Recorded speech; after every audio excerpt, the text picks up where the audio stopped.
Hello. So the good news is that over 10 million doses have been given in New Jersey and 5.2 million people are fully vaccinated. The bad news is everything that we learn about the Delta variant is that it is much more potent and spreading much faster amongst the people that have not been vaccinated and those who are not eligible to be vaccinated. You heard the governor's announcement that he is going to require healthcare organizations to give a plan to either increase our vaccination rates considerably or begin testing on a regular basis of at least weekly and maybe more. So we will continue to talk to people and obviously comply with whatever the governor has asked. But the push for vaccination continues to be our top opportunity to slow this Delta variant, as well as the top responsibility for those of us in healthcare. We continue to remain present on our campuses Mondays and Tuesdays, and then on Saturdays again. And those days that we aren't there, we're actually out working with employers or vaccinating the homebound, whatever we need to do to take this vaccine to people to be able to encourage people to get vaccinated. That's our top concern and responsibility right now. Healthcare workers have done so much since the start of this pandemic. They've given with their time, with their hearts and souls, with their health in some situations. And as the state has provided us the data and we've continued to run our own predictive models, we're starting to see as soon as October, a surge begin again for us. Now, what the state is saying is that there actually will be two bumps in the road, if you will. There will be one that starts in October and surges probably to the middle of November.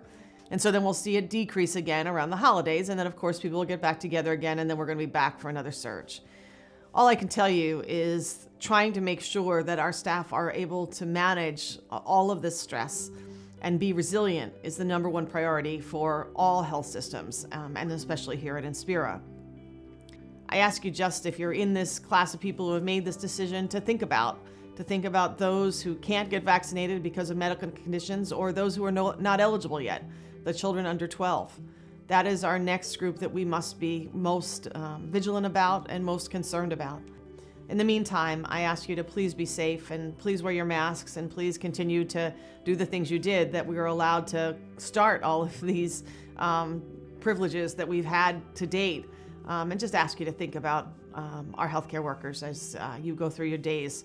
They're going to need your prayers and your thoughts as we move forward in these coming months.